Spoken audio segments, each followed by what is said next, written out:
Okay, voices. Voices are, it's so important. We're going to look the way we sound. So if we sound slow and dragged out, that's the way you look. Our movement is going to match our voice.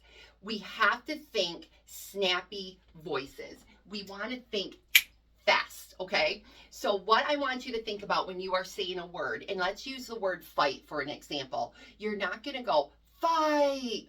I want you to go fight. I want you to get the word out in the time I snap my finger. Because if I'm in a clap and I go to a high V, and I'm just using one arm, but if I go from a clap to a high V, from point A to point B, it should take that long to get there. So if I say fight, that's the pace my arm's gonna go. But if I say fight, then that's the pace my arm's gonna go. So all of your words need to be that quick. So let's use let's go blue as an example. We're not gonna go, let's go blue. We're gonna go, let's go blue. And that is going to give you a completely different look. So whenever you're frustrated with your routines, sit down and just listen. Don't watch. Just listen to how you're saying your words and start there. It's a game changer. A lot of times we go in and we're trying to dig and pick apart our routines, and really it's because of how we sound. And sometimes your kids just have to hear how they sound, and then they're like, oh, that's slow, it's dragged out, there's no inflection. All right, so inflection, here's the next thing. If you want that inflection and if you want that clarity, you have to be very aggressive with how you enunciate and say your words. So I'm going to go back and use the word fight for an example. You need to go fight. You hear the F, you hear the GH, you hear the T, you hear every detail of that word. That creates clarity. That creates inflection. All right, let's go blue, not let's go blue. Let's go blue.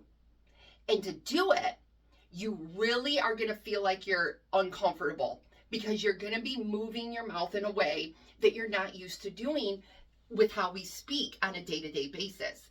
But we have to cheer differently. We have to hear every L, every T, every S. I have to hear the completion of the word. It's never just fight, it's fight. Like you hit that ending word. And if you hit those ending words, everybody's starting the next word. Everybody's in the same silent count, like cadence. We're not breaking up the cheer. Our words are not flowing into each other. Our motions are not flowing into each other. We hear the start and finish of every single word. So sometimes just have your girls like circle up and say, okay, let's just say the opening of our cheer. Just sit in a circle and say the words and really focus on that enunciation. Then put it back in with the movement.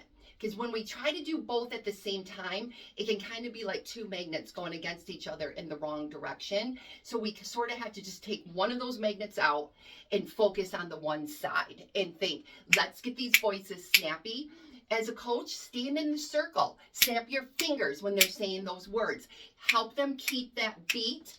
Once they get it, say, okay, let's take that section of the cheer and let's put it with our movement now and let's see what it looks like. Okay?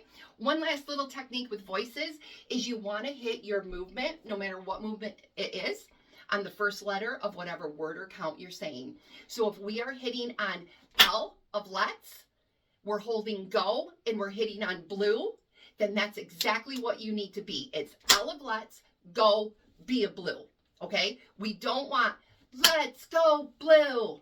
We want let's go blue. And you want to hit that snap and hit every movement or body position or stunt. It doesn't matter what it is. If we're prepping 1, 2, 3, then we are at the top of T of 3.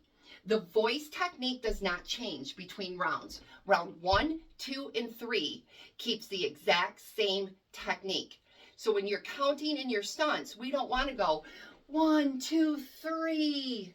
Okay? We want to be 1, 2, 3. We want that movement to be just as snappy and just as sharp as what we're doing in round one. The technique of voice is the same. We are just putting it into different rounds, and we're performing different choreography and requirements around those around that voice technique.